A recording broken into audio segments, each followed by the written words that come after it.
అందరికీ నమస్కారం.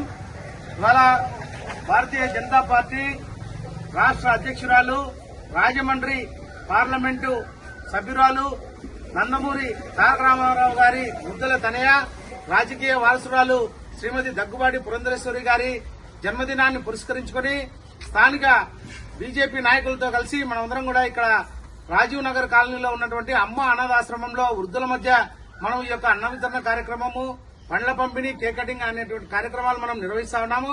ఇవాళ భారతీయ జనతా పార్టీలో చేరినప్పటి నుంచి ఆమె యొక్క రాజకీయ చాణక్యంతో అనేక కార్యక్రమాలు, పోరాటాలు చేసి పార్టీని గత ఎన్నికల్లో విజయ తీరాలకు చేర్చినటువంటి ఘనత పురంధేశ్వరి గారికి దక్కుతుంది.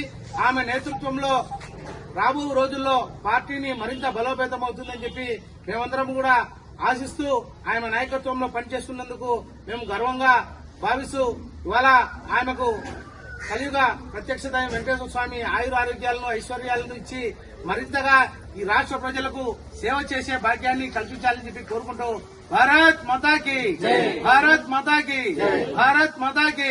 నరేంద్ర మోదీ గారి నాయకత్వం, నరేంద్ర మోదీ గారి నాయకత్వం, నరేంద్ర మోదీ గారి నాయకత్వం, పురంధేశ్వరి గారి నాయకత్వం, పురంధేశ్వరి గారి నాయకత్వం, పురంధేశ్వరి గారి నాయకత్వం, వెంకట సుబ్బారెడ్డి గారి నాయకత్వం, వెంకట సుబ్బారెడ్డి గారి నాయకత్వం, వెంకట సుబ్బారెడ్డి గారి నాయకత్వం.